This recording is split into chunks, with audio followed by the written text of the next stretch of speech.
So Head Start, also from the Johnson administration, also from 1965. So he's our president that really tried to create a federal role for education. And basically, he designed this program that were in the works for a while, but the actual program got going during his administration. A program for kids before they enter public school to attempt to have the playing field leveled for them. So let's say we were just talking about middle class kids coming from families where there's lots of educational things going on early in life, so from 0 to 5 before they enter formal schooling. And then we have other kids whose parents are really busy working, perhaps uncomfortable with the school environment for many reasons. Less educational things are happening at home. So what the Johnson administration decided to do was create this program called Head Start. And Head Start is a 3- and 4-year-old program that was meant to give kids an introduction to the school environment before formal schooling started. It's interesting for a number of reasons. One, it started out as a summer 6-week part-time program, so it was very sweet and naive in its beginnings that you could actually change somebody's educational trajectory with just a really short program. That's kind of it would be considered naive by today's standard.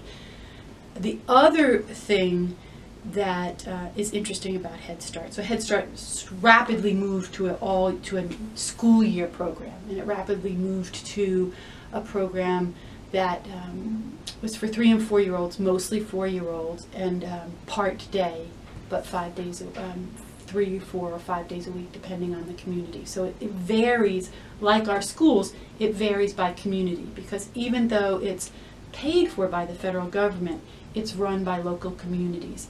And so that has been rather controversial. It means that the delivery of Head Start has varied by community quite a bit. It also has meant that the various roles, so cognition was never the main goal of Head Start. It was one of several goals of Head Start. There were also things like nutrition and things like family employment. It was always a two-generation program, that is. It was also meant to give parents education in parenting. It was also meant to supply jobs for the community.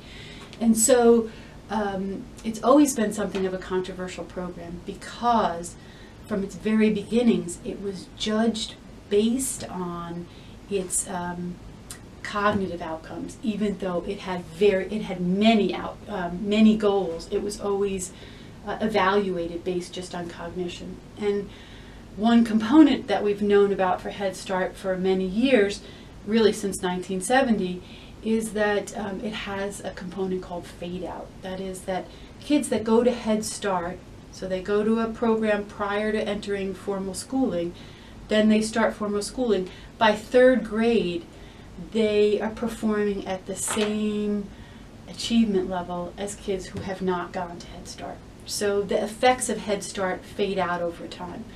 And we've never been quite sure about why that is, why it is that it's not sustained effects in cognition. There are sustained effects in many other important things like graduation rates, reduced delinquency rates, reduced grade retention rates. So there are many important effects of Head Start, but actual achievement tests has never really been one of its, or sustained achievement has never been one of its effects.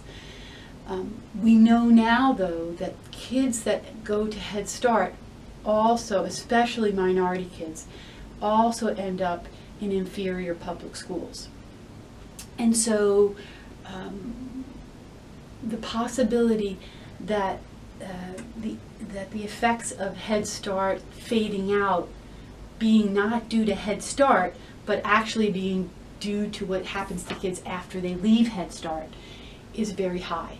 It's probably that they get this great early childhood experience and then they go on to public schools that are really stretched for all of their resources. They have high student-teacher ratios, they have inexperienced teachers, they have a number of different issues going on in one classroom, kids that are having a hard time learning, kids that are having a hard time behaving, all kinds of things kind of coalescing into one environment that makes it hard for those positive Head Start effects to be sustained over a school career. Most of the great research right now is being done in the integration of public schools. That is, that we know that we had a long effort to integrate American public schools. It was a relatively successful effort. We really reduced the segregation from the 60s